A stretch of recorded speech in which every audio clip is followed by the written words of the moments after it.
War Room, going for two live to give you expert analysis or sort of pseudo expert analysis on your fantasy football teams. So send us your start sit questions either online or on Twitter, and we will answer for you. I am Never Enough GLT, and we have two of our three beloved hosts. Gentlemen, introduce yourselves, please. You can find me Ricco, RICCO _3733, part of the Going for Two team, and we are more than halfway through the season now. It's semi-depressing. Why? Because football's halfway over. Well, actually, fantasy football is halfway over for those who play redraft. But for daily, of course, we're far from over. I'm just saying, man. I gotta stick to my roots, and that's being literal, okay? And of course, you always give your takes halfway and vague, so I'm just keeping you honest, is all. Hey guys, I'm FF Junkie 85. You can find me on goingfor2.com. And for the record, guys, TJ Hawkinson is active. I was officially just announced. Yay! I should have taken my ibuprofen with knowing you'd be on here this week. All right, first question from Dan. Rojo or McKissick? You gotta go with McKissick here, just because you have Alex Smith checking down all the time, and the Detroit Lions are actually horrible on defending the running backs in the passing game. So I'll go with McKissick here. That backfield in Tampa is just too hard to trust, and it seems like Rojo's in Arians' doghouse. What do you got, Hamed? Yeah, I'm gonna second that as well. I think Ronald Jones is the guy you sit this week. He hasn't seen more than 32.6% of the offensive snaps in the past 2 weeks. That's terrible. He hasn't seen more than 7 total touches either. McKissick for me though is a solid play. I think even in DFS his dollar value is extremely low. The Detroit Lions give actually the most fantasy points through coming into this week to the running back position, and to Jared's point also. They do give up 5. They've given up 5 touchdowns to receiving backs, which is tied for the most in the league. And they've also given up 10 rushing touchdowns, which is second most in the league. So McKissick is a solid play, especially in DFS. And speaking of DFS, he's gone. He was here. He's gone. So second question, half-point PPR. Emmanuel Sanders versus San Francisco or Ballage versus Miami? I'm probably pronouncing his name wrong. Kalen versus Miami. I don't trust Ballage. I think it's a one-off outlier here. You still got to go with Manning Sanders. He receives his targets. He's been, even with Michael Thomas back, he's going to be a lot more trusting and supportive from Drew Brees during that off time. I got to go with Manny Sanders here. Ahmed, hey, G, welcome. How are you? You okay? Yeah, I'm doing good. Can you hear me? Yeah. Look at him. He said one too many mimosas already. And by the way, my quick icebreaker just for the audience and you guys. Did you know if you live to be 70 years old, I hope we all do, but if you live to be 70 years old, 10 years of those you've lived on a Monday. Nice. Okay. And right. No wonder you're poor. Sanders or Kalen? Hey, is it Jalen Reagor? No, Ballage. I'm sorry. Ballage. Oh, Kalen Ballage. Yeah. Sanders. It's Sanders as well. Even though he had only 31.9% of the offensive snaps last week, the Bucs were blown out, so they really didn't need the wide receivers a whole lot. Before that, though, he had seen consistent snap share of 61.6% or more every single week he's played, except for week 1. So, yeah, absolutely, Emmanuel Sanders is the play. Jason wants to know, he needs 2, DJ Moore, Hollywood, Mike Williams, T. Higgins, or Jalen Reagor.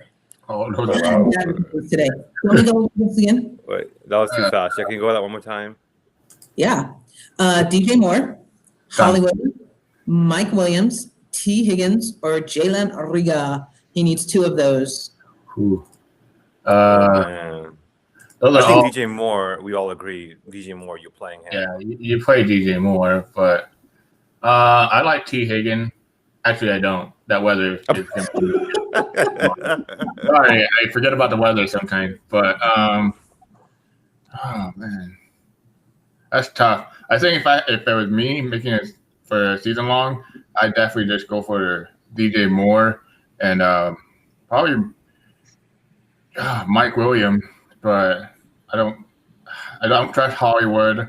I don't trust that weather in Cincinnati and Jalen Reagor. Well, I like his environment, but I like the other two guys stealing better. What do you got, Jared or Hamid or both? DJ Moore, I think we all agree you play him for sure, and I actually would have to say it's tough if you want the safe floor, which is going to be T. Higgins with the targets, but he does not provide a high ceiling this week against the Steelers. Granted, the Steelers have given up 25.9 fantasy points to the wide receiver position, which is 10th in the league, and actually the third most wide receiver touchdowns. So, but give me here, I'll take Mike Williams for the higher ceiling. Yeah. Jared, you agree? No, I don't. Of course he doesn't. We have to think a little bit more logically here. Yes, it's gonna be windy. Yes, it's gonna be this. They could still pass the ball. I promise you, they will still pass the ball in Cincinnati. It'll be perfectly fine. You have to play T. Higgins. The Steelers' defense does not allows way too many points in at the wide receiver position. You got to go Higgins, you got to go Higgins and Mike Williams here. Actually, I'm not confident in DJ Moore this week. I'm not there. I feel like Tampa Bay is going to really pound and pressure Bridgewater into more of the checkdowns and dinks and dunks. I'm probably more prone to if you had Robbie Anderson, I'd probably put him more, but I'm not there with Moore. That volatility, the inconsistency. He's had 2 solid weeks before his dud last week. I'm not there with it. Well, to come on you for that, Mr. To get more logical. So DJ Moore scored 23 points last time in week 2 when he faced him. 13 receptions, 8 receptions, 13 target, 120 yards. I mean, I was just going to say that. They haven't changed very much. Same defense. I mean, they lost, what's his name? Vita Vea, yeah. I mean, and is that cornerback playing, by the way? The cornerback, I heard he was hurt earlier in the week. Can't remember his name. He's their best cornerback. He's one of the best. Carlton Davis? Yes. Because if he's out, then I like DJ Moore. DJ Moore's received 14 targets the past 3 weeks. He's just not getting enough attention and enough play time. And all in all, I'm not confident. It's more of a boomer bust to me. First of all, play time's not an issue. Look what he did against the Atlanta Falcons. The Falcons. Hey, I don't know about you. 6, 55, and 0. And the only reason he had that 55 was that deep play down the field towards the end of the game. He's not the same DJ Moore we all expected. All right. So Jason. For the record, I disagree 100%. For the record. Yeah, I disagree 100% too. So Andrew wants to know Reagor or Landry in a non-PPR today. Reagor. Oh, well, okay. This is where now I'm going to disagree with the G here and say non-PPR. Yes, Reagor has the chance. Reagor has a chance to have more yards, but in non-PPR, I'm going after who has the chance for a touchdown, and for that, I'm going to go with Landry. Landry doesn't catch touchdown passes. I get that. I totally get that. What did you take? Is your focus broken this morning? You have to go. You have to go Landry here, just for the fact that A, Beckham is out. B, I did say Landry. Not Landry, Reagor. Excuse me. Oh, okay. You're the one that's confused. You got me all fired up and worked up from your horrible takes like usual. So no, the reason you don't go Landry, bite my tongue there. The reason you don't go Landry, you have Nick Chubb back, they're gonna focus back into the two running back backfield. So there's gonna be less pass attempts, less opportunity for Landry. Your Giants, albeit an awesome defense lately, I'll give you that. The opportunity is still the cornerbacks, and Rieger's wide open for that. Even with Miles Sanders back, before you chime in with your duel. I was going to go a different route actually altogether to totally trounce your point. So also Jeffrey being back won't impact the target share. I mean he's playing, so he doesn't impact the target share at all whatsoever. I just think Drake's a better wide receiver overall right now. I mean, and the other thing is that wind is an issue in Cleveland versus Houston, probably gutting at 50 miles per hour. So, I mean, we saw the Raiders versus Browns just a couple weeks ago, 2 weeks ago. I think it was the Raiders game. Yeah, and that was even less. It was less worse than this game, and this game's even worse. The only way I see Landry getting a touchdown is somehow magically, Deshaun Watson scores 30 points and he gets more opportunities. Other than that, I'm good, man. I've never been a Landry guy, and I'm not gonna start being one either. Wait, gee, weren't you the one who said not to hold grudges? I don't hold grudges. I just don't play him. I don't play him. He's a good player, but no, he's not a good player, but. It's Landry. I mean, I want a ceiling. I don't see a ceiling in Landry. I see a ceiling in Rager. I think he's a good wide receiver, and he just got hurt. I mean, he had a pretty good game before he did. He's only played, I think, 3 games all year so far. I think. But and his only touchdown came against the Dallas Cowboys secondary. So yeah, we can. So Matt wants to know: does Fuller extend his weekly touchdown streak? No. Does who? Will Fuller extend his weekly touchdown streak? No, he will not. No, 2 no's. I think it's a census. That's just tough to replicate that. No. Yeah. 3 no's. I still think he has a great game. I still think we play him, of course. Keep that in mind. We're not saying don't play him, but for him to have a touchdown this week, I'm assuming it's Denzel Ward covering him, I believe. Who's like one of their best cover corners. So. I don't think the touchdown happens, but I think he still has a good game. What do you guys think of Ryan Nall this week?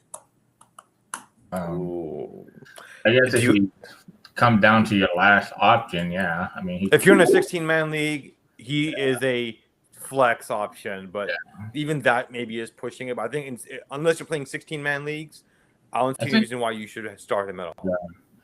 No, I mean.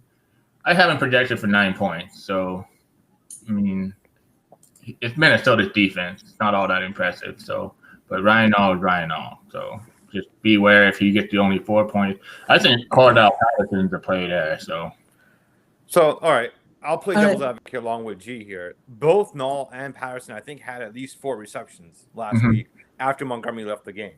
So they both have some PPR appeal. Yeah. Now, who are you starting? I agree. Cordell Patterson has actually been involved in this offense even when Montgomery was there. So I expect him to lead the backfield in touches, but I don't have either of them with a high ceiling. And I don't think it's high enough where in a 12-man league you play them. Of course, G thinks he's projected for 9 points. I think you can get other options out there.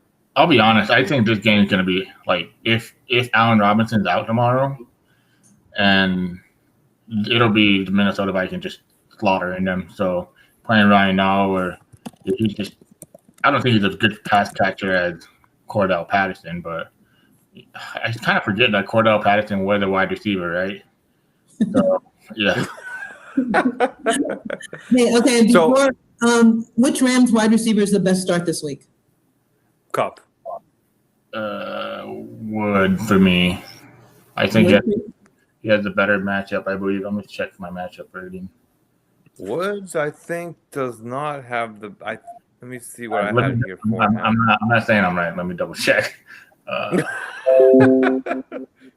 think they're both wide receiver 2s with high upside for wide receiver 1. I'd flip a coin. I can't say one wrong. If you need to save some budget, if we're talking DFS, I think Woods is cheaper in both formats.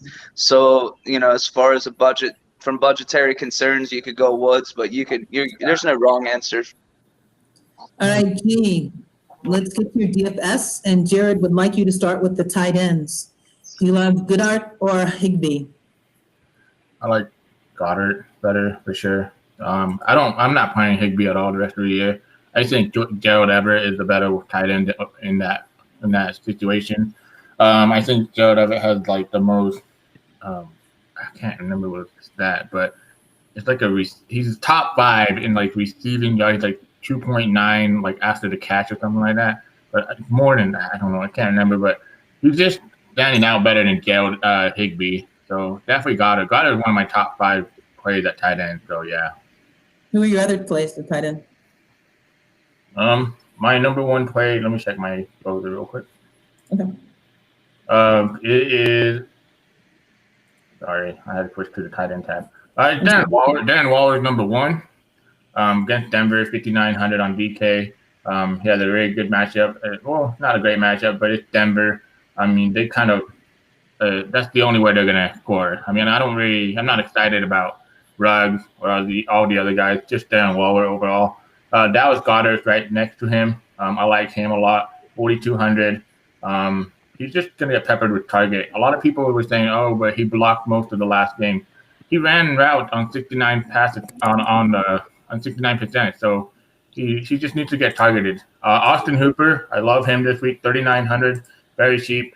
In that game environment, it's going to be kind of like windy. I expect a lot of dump off passes to him. Some of my guys that I'm looking down at the value, I guess you can say. Number 1 is Logan Thomas. Versus Detroit. Detroit ranked 12th in DVP, but we've seen Logan Thomas over last week was a pretty bad game. He got targeted 6 times, so I'm okay with that. Hawkinson, sorry I didn't mention him, but yeah, he's up there too for sure. Versus Washington, 27th in DVP.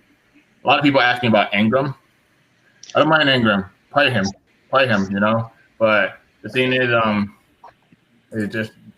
Don't be shocked if I see you can smile, Jared. You can smile. Thank you, G. It's okay, I Jared. was wondering. So let me show my cards for a second, and I don't want to steal your thunder because you're gonna get the other positions in 12 minutes. But showing my cards, all people watching, you know my curse of injuries. I have Evan Ingram in every single lineup today. Don't start Ingram now. If he gets hurt, now you know why you shouldn't start. Take Ingram out. That's the moral of that story. The cheapest bargain tight ends that I'm looking at is there's 2 of them. One of them depends on injury. I haven't looked at the injury update. I should though. Is Robert Tonyan going to tell you? You trust him? Jay Sternberger? Robert Tonyan is out. I trust Jay Sternberger. I think that's his name. Well, you're going for deep value, so yeah. So this is bargain. So yeah. Tonyan will play. He is Jacob Hollister, I guess, is the guy I'm looking at, and Dawson Knox. Croft is out. So Jacob Hollister for the Seattle Seahawks. He got targeted quite a bit last week. 7 targets, 5 receptions, 60 yards. And we've seen Jacob Hollister play with Russell Wilson before. I mean, last season he had a 20-point game, 19-point game.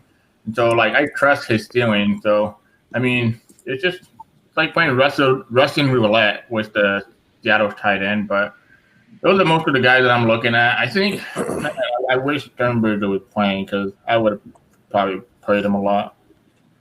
Give us your wide receivers now. What are your thoughts on Matt Dahl wants to know, what are your thoughts on Fulgham? Just a must start. Start? I'll pass on Fulgham. I think there's so many better options in DFS this week. I'm targeting really. When I tell you really, really heavy, my player pool is very condensed this week. It's going towards the Buffalo Arizona game, the Seattle Los Angeles Rams game, and the Chargers. Mostly the Miami side. Going back to some of the players on the Chargers. There's a lot of wind issue. I mean, if you guys don't know how to check weather report, just go to Twitter, look at Kevin Ross WX, I think it's called, and click on his profile. He'll give you the best update in DFS. G, not to cut you off. Sorry, real quick. I think we should announce this very quickly here. Lamar Miller will be active for the Bears. That's what I was gonna imagine. Yeah. They're elevating him from the practice squad for Monday. G, who are your DFS wide receivers? My wide receivers, I'm very condensed this week, but let's talk about obviously DK Metcalf, Tyler Lockett, Robert Wood.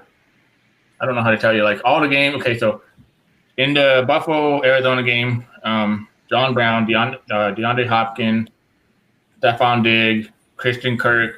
I'm not playing Larry Fitzgerald. I think he should just retire. So, yeah. He still plays well, though. Come on. Yeah, but he's more of a situational guy now. Given his price and his matchup, even though it's Alex Smith, you still have to play McLaurin, right? Yeah. Oh, yeah. McLaurin is definitely a great play.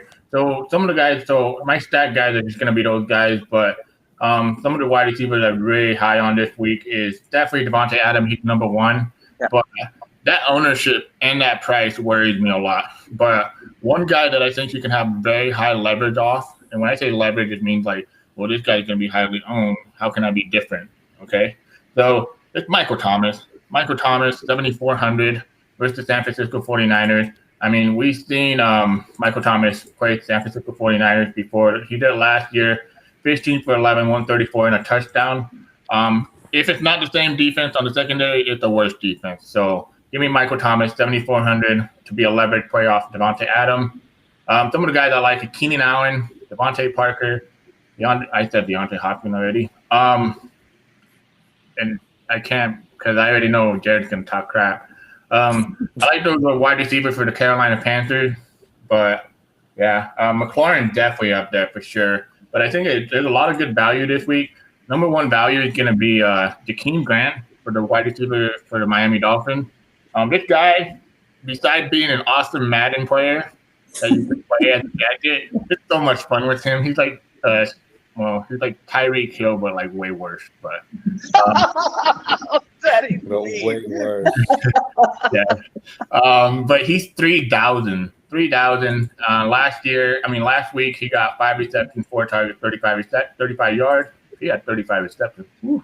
But no, Preston Williams is hurt. He's out. So it's gonna be him and what's his name, Devontae Parker. And I like this game. I think Tua is going to get pressured a lot, so I wouldn't be shocked if he does a lot of dump-off passes to Jakeem Grant. And Jakeem Grant also plays special teams. Not saying that he's going to get a return touchdown, but you never know, you know. Crazy things happen. Jalen Reagor, love him. Josh Reynolds and David Moore. I love Deontay Johnson. I'm always going to love Deontay Johnson, but again, that weather kind of scares me. Those are the most of the guys that I like. But if I was going to build a core of wide receivers, it definitely would be for sure have Adam in there, and then Stephon Diggs, man, he's just a good play, and then one of those cheap wide receivers I mentioned. Okay. So in essence, it's a deep pool, and it's tough to get around. That stream of the week, season long. My season long stream of the week for quarterback. Oh man, let's see.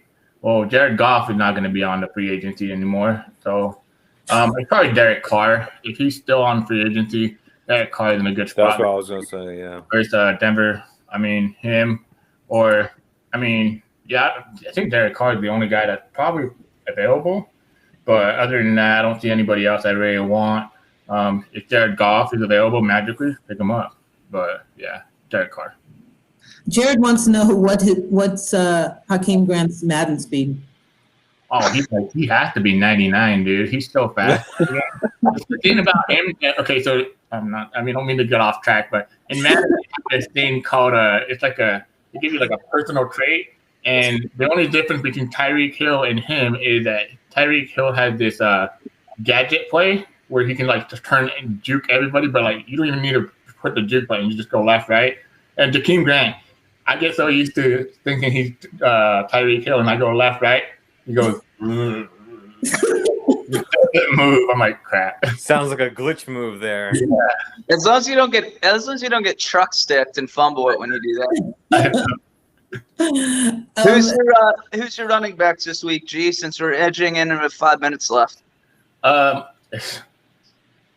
Okay, so a lot of people have been arguing this. I'm not going to argue it. You can do what you want with it. Mike Davis is a pretty much free square. He's a great play. I love Mike Davis this week, but his ownership is almost 47%. That's ridiculous. I haven't seen an ownership like that in a long. I don't think I've ever seen one like that. But if you want to get different, then don't play him. But if he gets 15 points and he crushes value, then yeah. But here's a way you can be different. You ready? This is how I've been, because for an hour I've been doing now. Before this, I got distracted, so I was doing my single entrance before I came in here, and I noticed the way I could be different. It played the King Grant in the flex. He's 3,000, and then play the good running back. No, Mike Davis is a good running back, but against Tampa Bay, that worries me. Tampa Bay is a very stout defense against the run, and not only that, I mean I can see them blowing him out, and maybe, I don't know, the only way he gets there is by reception. But Aaron Jones, my second favorite Aaron Jones, my favorite running back of the week. I think he's going to have this week Dalvin Cook game. There's a win concerned in Green Bay. I think they're just going to run the ball on Jacksonville Jaguars. You know, they'll move the ball through the air too, but I just think Aaron Jones is due for a big game. So I said it, and I'm going to say it again. Aaron Jones is this week's best play at running back. I love Alvin Kamara. Duke Johnson makes a good value play. Miles Sanders in a good spot, 6,400, kind of underpriced. But to me, James Robinson, I love James Robinson, 6,600, good value. But the thing about James Robinson, I feel like he has either floor game or stealing game. And that's what I hate. I want a stealing, like obviously we all want that stealing game. But in this game environment, he's going to have to get targeted a lot in the reception to have a stealing game because I don't see them matching what's their name, the Green Bay Packers offense. Gee, what's your thoughts on Jerick McKinnon as a nice sneaky play? I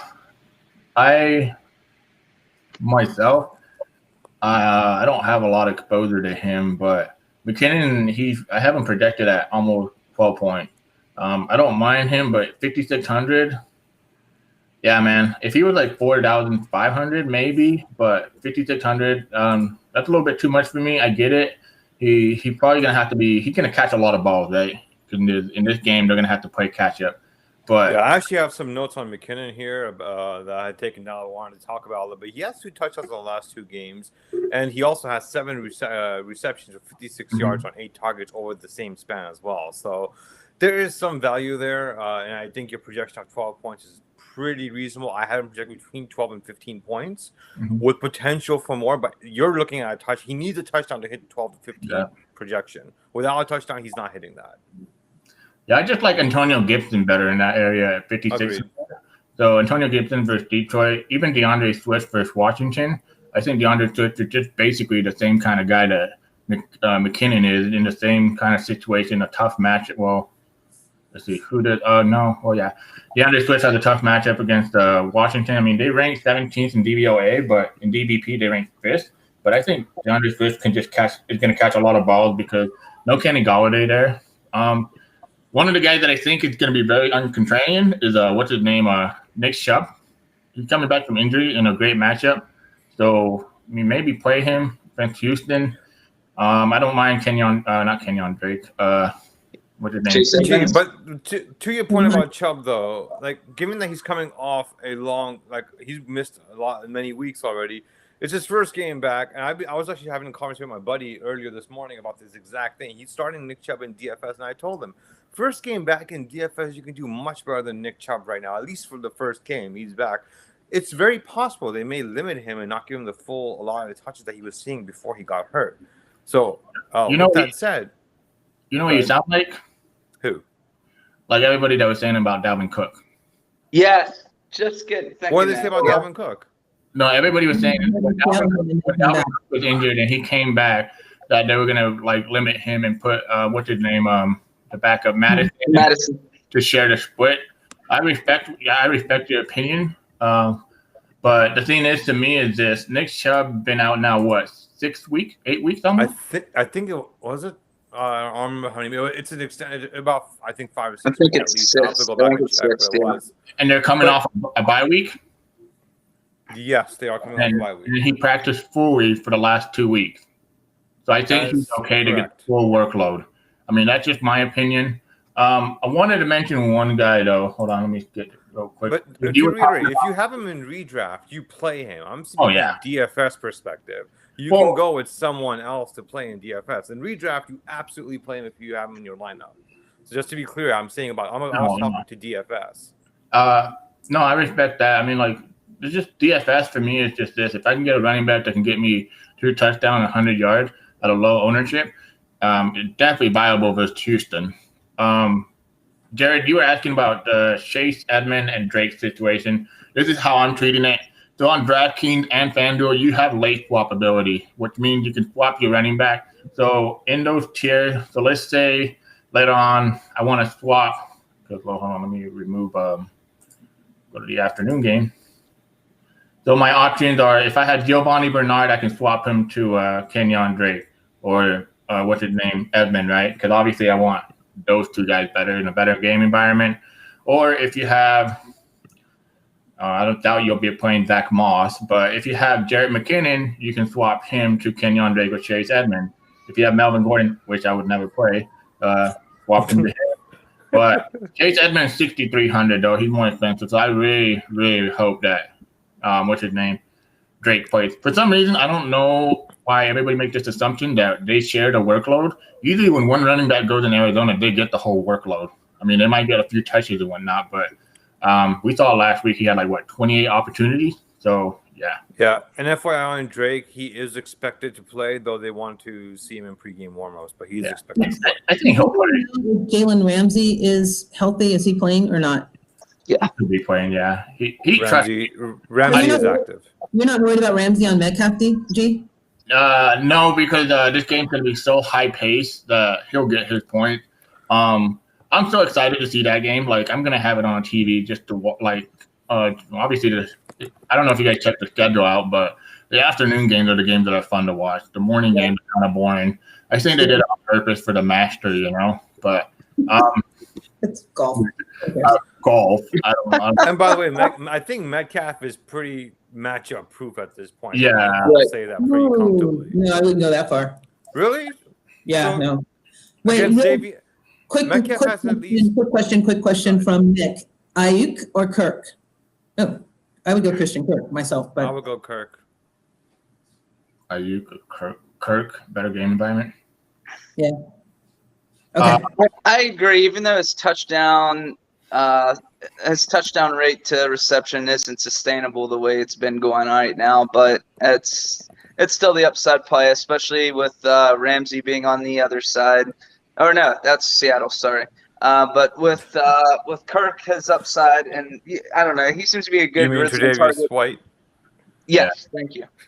So White taking out there opens up the opportunity for Kirk. So to argue Gladys' point, and I'm not argue, I just like to disagree basically.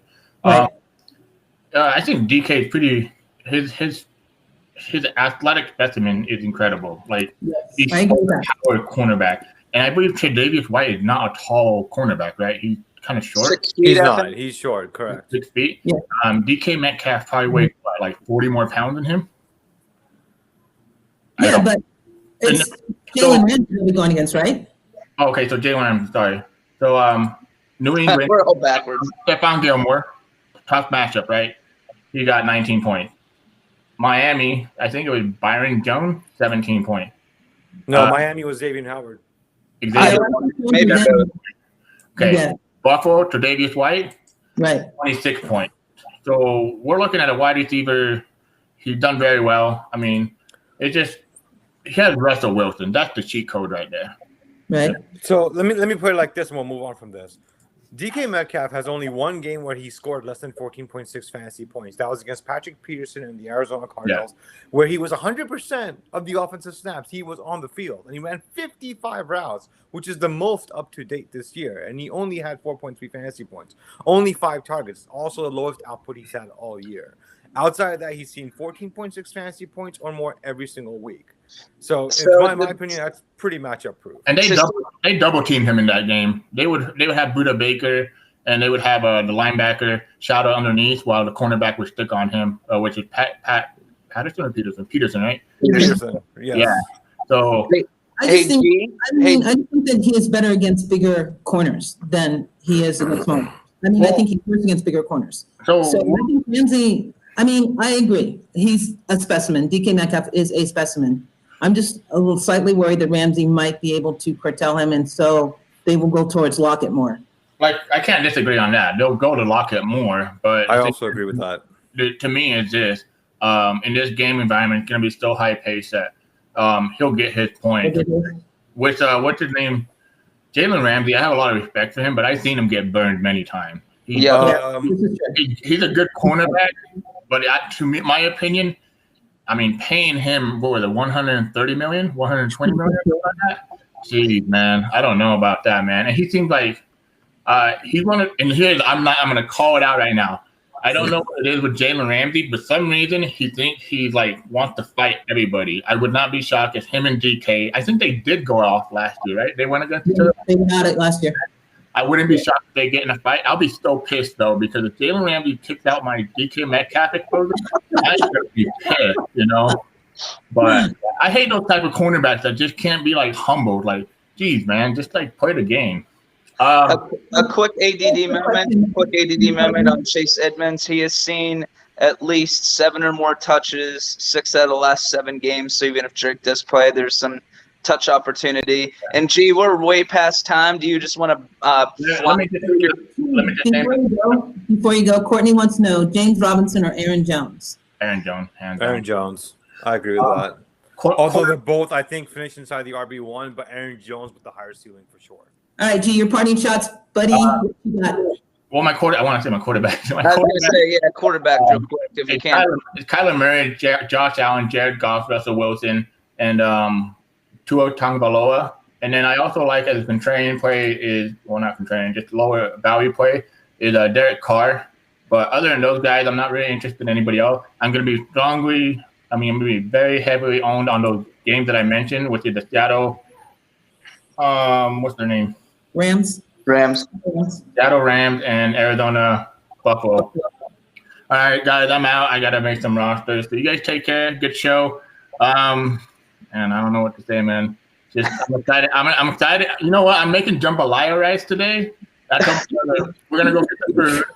We're gonna make jambalaya rice. And I'm not even gonna care about the morning games. I'm just gonna watch the afternoon games and enjoy those. Hey, red zone, baby. If you're not watching red zone, you're not watching football. Look at it this way: when you break wind from your jambalaya, it'll smell as bad as Hamid's takes. So. All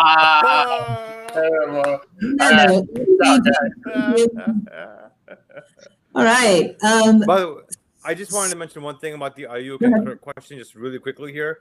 In 3 out of the last 4 weeks, Christian Kirk has seen 7 or more targets in the last 3 out of the 4 weeks, and he's had fantasy points in the past 5 weeks. He hasn't had less than 10.9 fantasy points. So Christian Kirk, if you have him, you absolutely play him. And I think over Ayuk, he is the safer floor and the higher ceiling. So that was just my take. I just wanted to put that out there before we moved on. Oh. Well, thank you for that. Who's your play of the week? Is that your play of the week, Hamid? Christian Kirk? You know what? Sure, let's go with that. My play of the week, Christian. I mean, he's just been on fire. I mean, there's not many receivers out there who've been as consistent as him over the past 5 weeks. I mean, Jerry Jeudy's another one, of course. But for me, Christian Kirk, the way he's been playing lately, it's hard to bench him and not even consider him. I think he's a solid wide receiver 2 play with this week with upside. Oh, good morning. Okay, hold on real quick. Good morning, Kyle. Kyle has a PPR question. He has to bench one of these 5. Chase Edmonds, Leonard Fournette, T. Higgins, DJ Moore, DeAndre Swift. Good God. Bench one?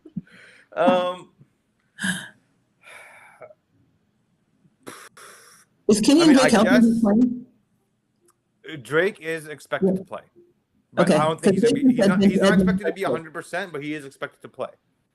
Jason said bench Edmonds because Drake might play. What do you say?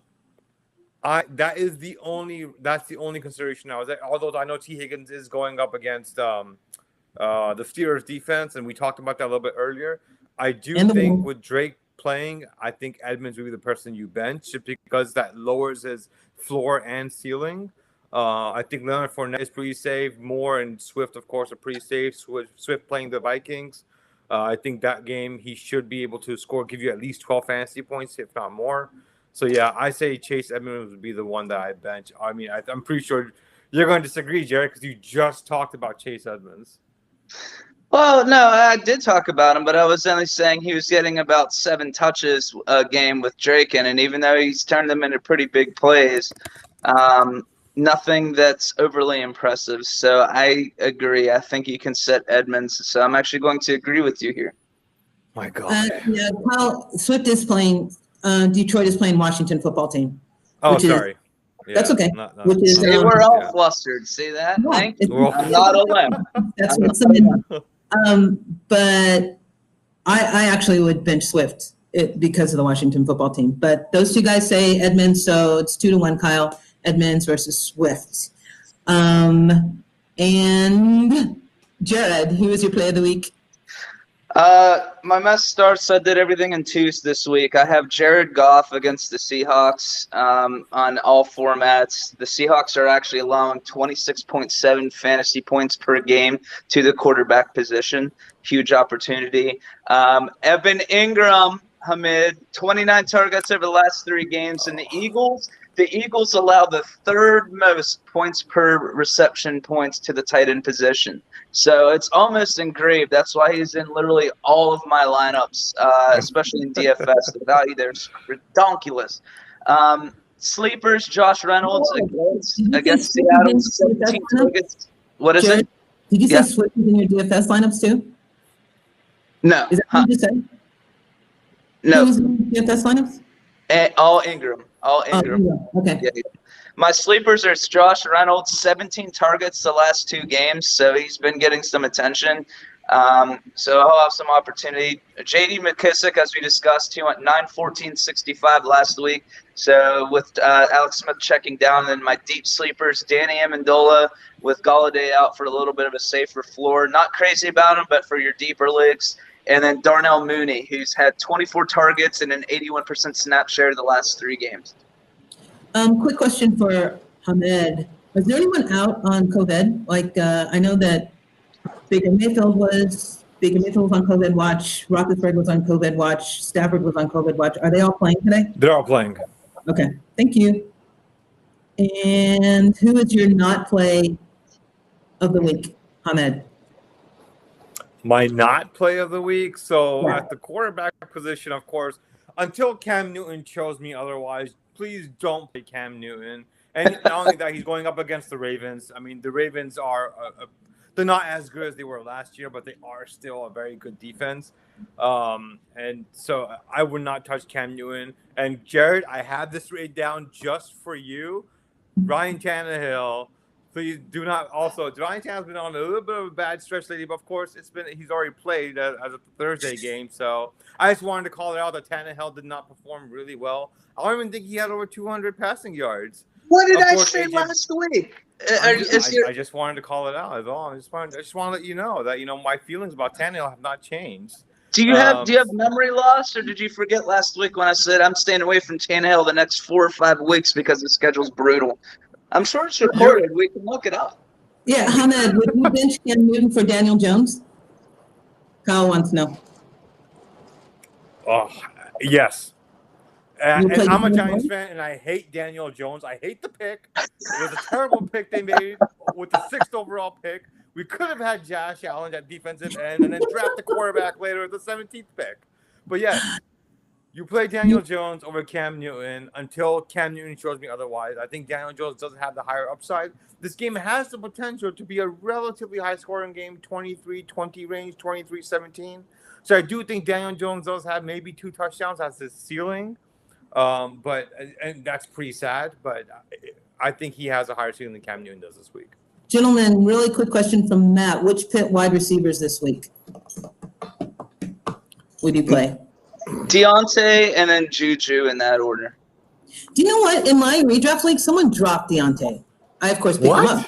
His injury, if it's redraft, his injury history could be annoying. I'm playing him in a couple lineups this week again for the 3rd time, so we'll see if he gets hurt for the 3rd time. I need to play him this week. I need his point. Like for the 3rd time. Come on.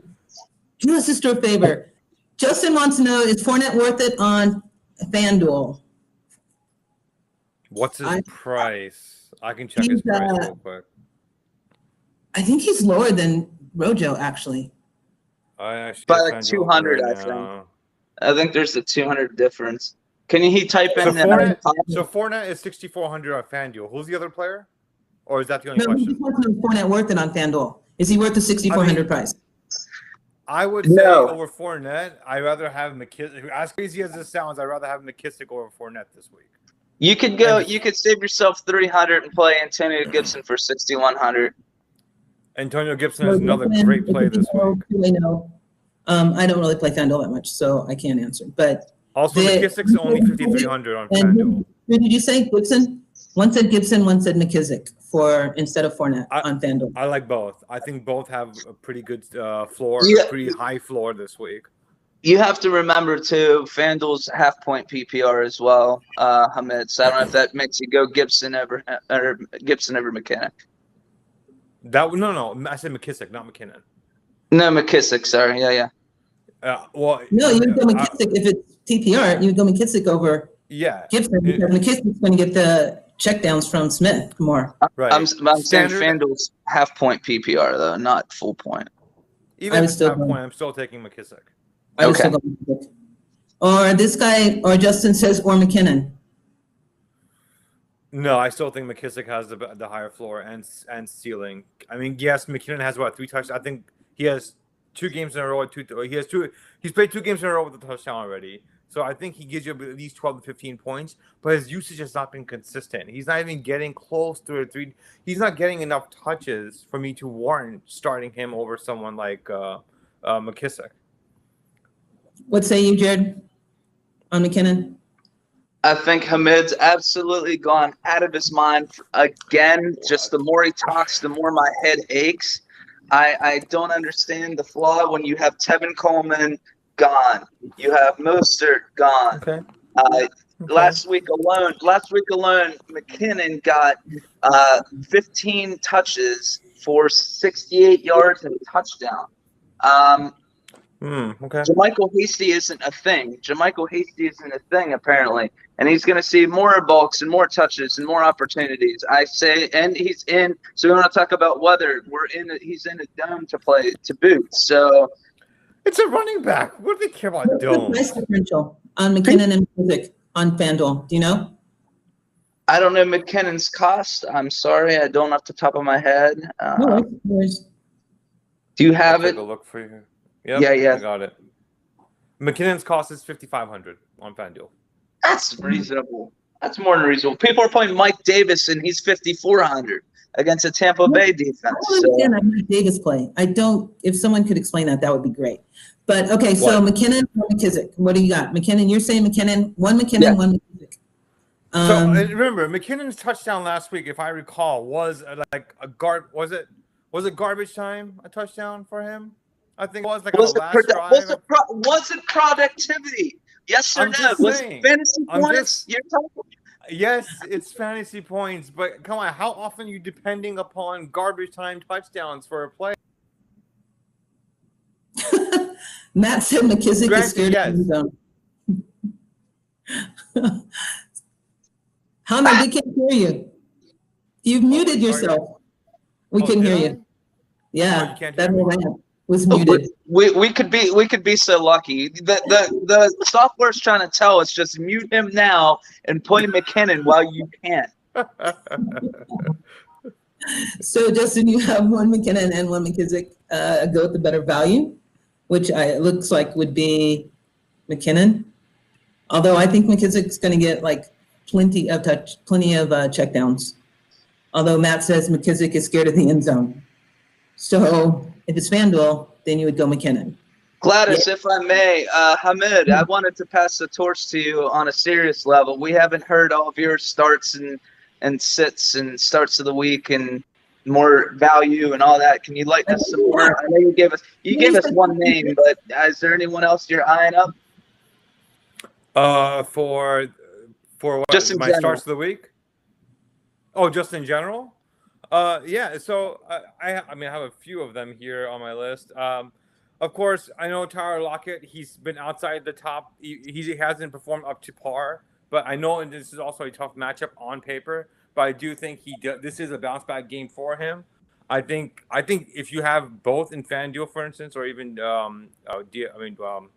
what's that going to call it? Yeah, in DraftKings, I think Lockett and Metcalf are solid plays today, but I think Lockett has a bounce back game. Well, I can't speak right now.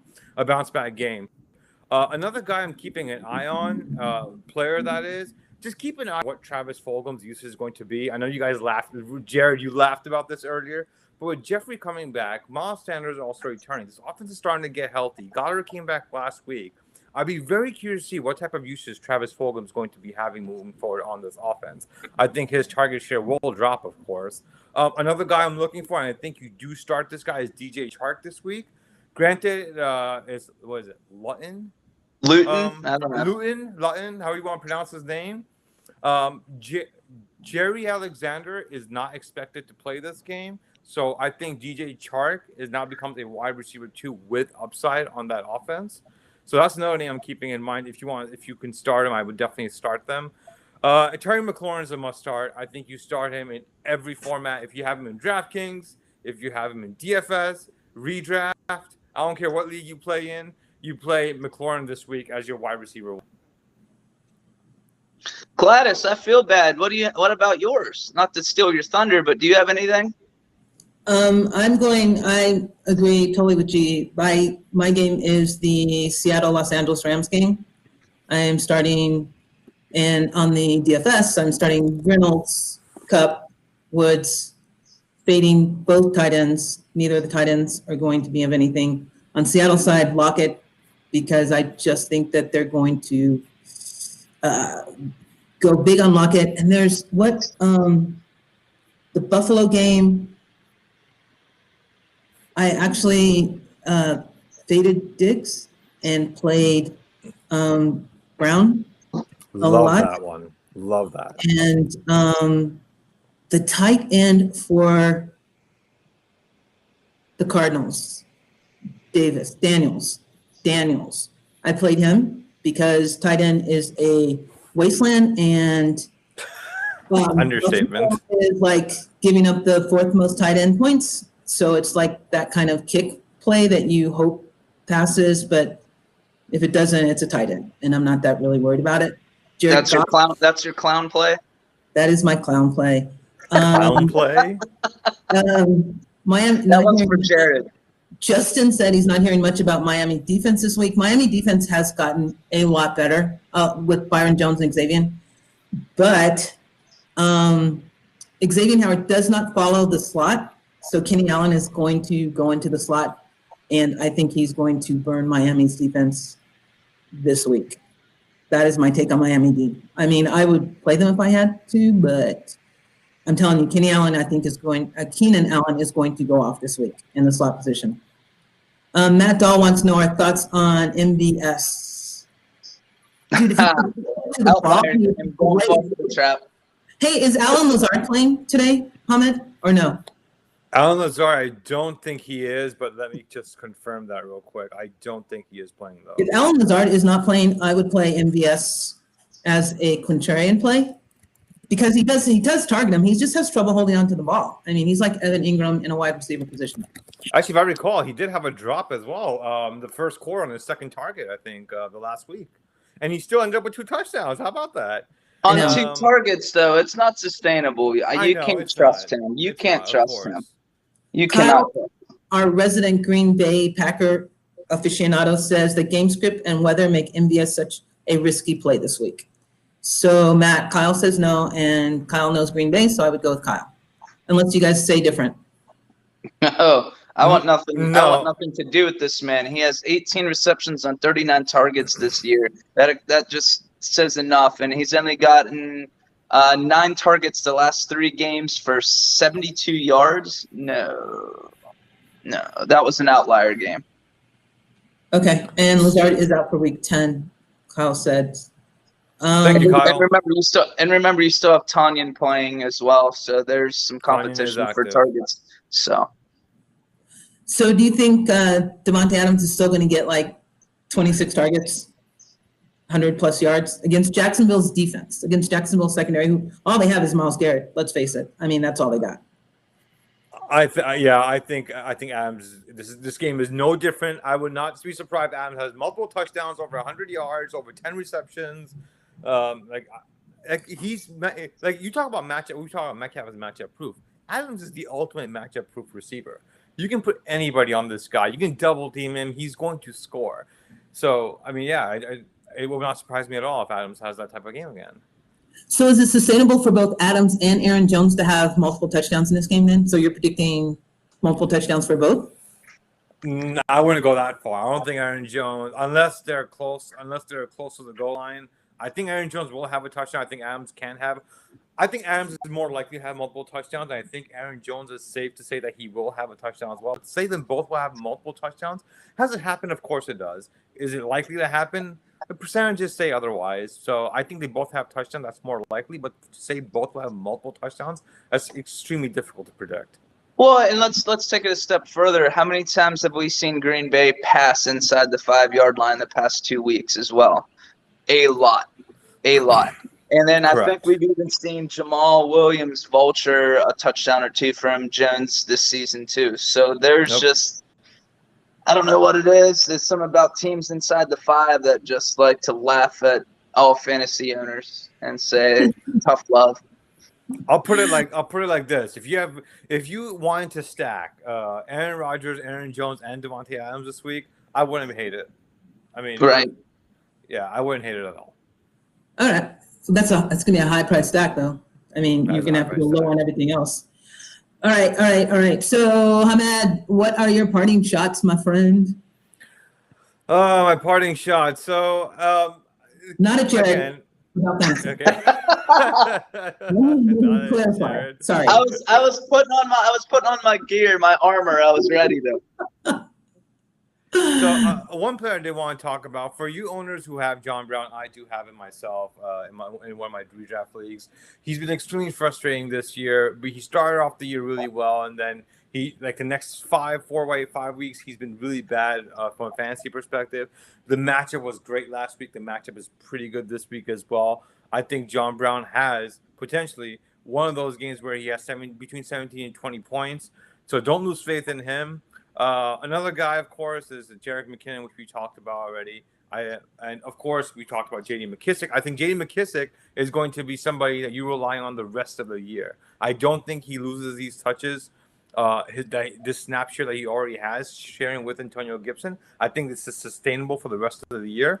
So even with the trade deadline coming up as well, keep that in mind for your leagues. Travis Fulgham, J.D. McKissic, Antonio Gibson. After this week, then Swift as well, because he's expected to start and have most of the touches, apparently. That just came out as we were talking. These are players you want to consider maybe trading at a high while you still can. Also, start looking at your schedules for the playoffs.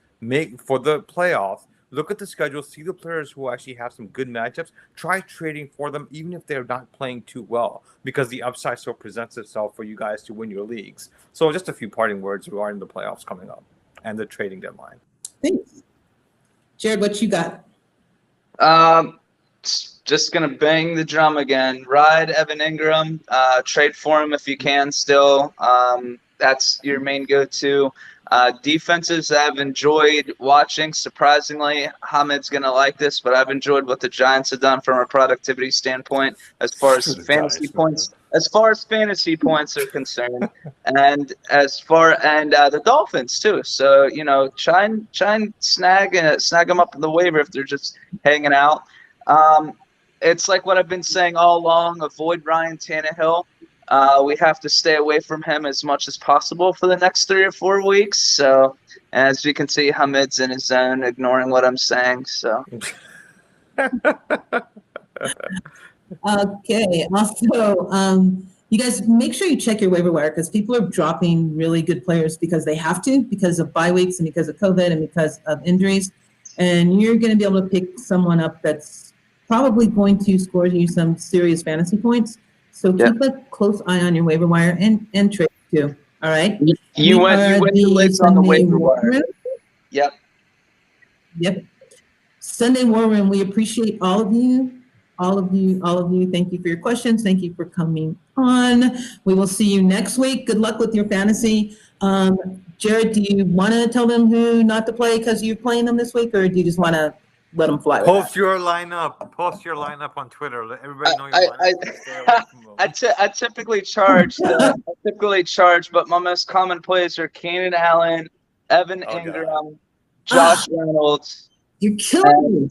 And I might try to curse Deontay Johnson for the third time this year. See if he gets injured 3 out of 3. Oh my God. Come on. All right. You guys, good luck. Thank you for tuning up. We will see you next week on Sunday. Tally up how many times Ahmed's wrong again. Tally up how many times he's wrong. I got Swift's matchup wrong. He's playing the Washington football team, not the Vikings. It's okay. You're fine.